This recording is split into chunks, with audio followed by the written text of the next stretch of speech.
ദേ നോക്കിയേ, നമുക്കിന്നൊരു പുതിയ വീഡിയോ കണ്ടാലോ? എന്താ സ്പെഷ്യലെന്ന് അറിയോ? കക്ക റോസ്റ്റാണേ. അപ്പോൾ കക്ക നന്നായിട്ട് കഴുകിയെടുക്കണം. നിറയെ മണലുണ്ട് കേട്ടോ. അപ്പോൾ കഴുകി നന്നായിട്ട് വെള്ളമൊക്കെ ഒന്ന് നന്നായിട്ട് പിഴിഞ്ഞ് മാറ്റി വയ്ക്കണേ. അത് കഴിഞ്ഞിട്ട് നമുക്ക് ഇച്ചിരി ക്വാണ്ടിറ്റി കൂടുതൽ ചെറിയ ഉള്ളിയും സവാളയും തക്കാളിയും പച്ചമുളക് ഇഞ്ചി വെളുത്തുള്ളി എല്ലാം കൂടി എടുക്കാം.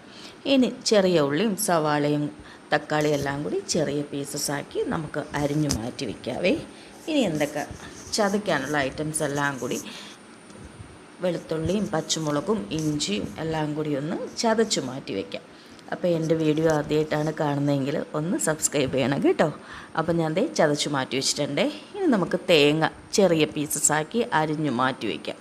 ശരിക്കും പറഞ്ഞാൽ തേങ്ങയുടെ ക്വാണ്ടിറ്റി കൂടുന്നതനുസരിച്ച് നല്ല ടേസ്റ്റാണ് കേട്ടോ. അപ്പോൾ ഞാനിവിടെ ഇച്ചിരി തേങ്ങ കൂടുതലായിടുന്ന. നിങ്ങളെങ്ങനെയാണ് ഇടുന്നത്? ഇനി നമുക്ക് മസാല വറുക്കാം. അപ്പോൾ മുളക് പൊടിയുണ്ട്, മഞ്ഞൾപ്പൊടിയുണ്ട്, ഗരം മസാല, പിന്നെ നമുക്ക് chicken masala or meat masala. ഞാനിവിടെ മീറ്റ് മസാലയാണ് ഇടുന്നത്. അപ്പോൾ മീറ്റ് മസാല എടുത്തു. കുരുമുളക് പൊടിയും കൂടി വേണം. അപ്പോൾ അത് നന്നായിട്ട് ഒന്ന് പച്ചമണം മാറുന്നത് വരെ ഒന്ന് വറുത്തെടുക്കണേ. ഇനി ഞാൻ നേരത്തെ ഒരു 3 തക്കാളിയിൽ ഒരു തക്കാളി മാറ്റി വെച്ചിട്ടുണ്ടായിരുന്നു. അപ്പോൾ അതും അരിഞ്ഞ് ഈ പൊടിയും കൂടി ചേർത്ത് മിക്സിയിലിട്ട് നന്നായിട്ട് പേസ്റ്റ് രൂപത്തിലാക്കാം. ഇനി നമുക്ക് എന്താ ചെയ്യേണ്ടത്? ചട്ടിയൊക്കെ അങ്ങോട്ട് അടുപ്പത്തോട്ട് വെച്ച് കുറച്ച് എണ്ണയൊക്കെ ഒഴിച്ച് ഇതെല്ലാം കൂടി ഇട്ട് നമുക്ക് നന്നായിട്ട് വഴറ്റിയെടുക്കാം. നമ്മൾ ചതച്ച് വെച്ചിരിക്കുന്ന ഐറ്റവും എല്ലാം കൂടി ഇട്ട് നന്നായിട്ട് കുറച്ച് ഉപ്പൊക്കെ ഇട്ട് നന്നായിട്ട് വഴറ്റി നമുക്കെടുക്കാവേ. അപ്പോൾ നന്നായിട്ട് അതൊന്ന് വഴറ്റി വരട്ടെ. അപ്പോൾ ഇതുപോലെ ആരെങ്കിലുമൊക്കെ വെച്ചിട്ടുണ്ടോ?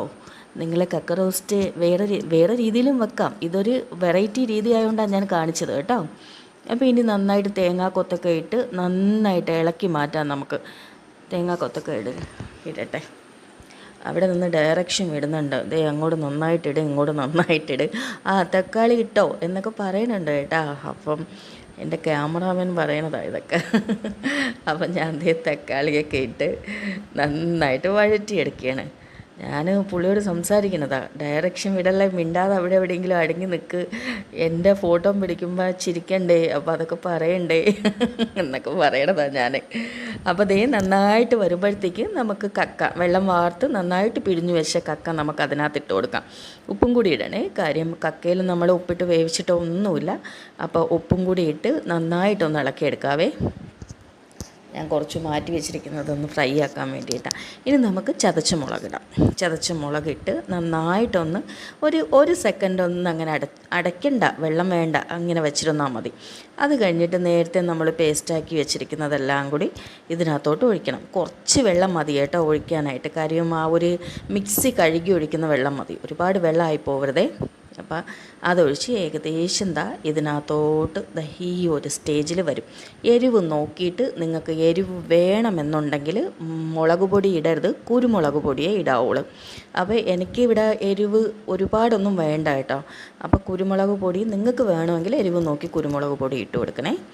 അപ്പോൾ എൻ്റെ വീഡിയോ ഇഷ്ടമാവുകയാണെങ്കിൽ ലൈക്കും കമൻറ്റും ഷെയറും ഒക്കെ ചെയ്യണേ. ലാസ്റ്റ് കുറച്ച് പച്ച വെളിച്ചെണ്ണയും കൂടി ഒഴിച്ച് നന്നായിട്ടൊന്ന് ഇളക്കിയെടുത്താൽ ഇതുപോലെ കിട്ടും. അപ്പോൾ എല്ലാവർക്കും ഇഷ്ടമായെങ്കിൽ ഒന്ന് കമൻറ്റ് ചെയ്യണേ. എല്ലാവരും ഉണ്ടാക്കി നോക്കണം കേട്ടോ.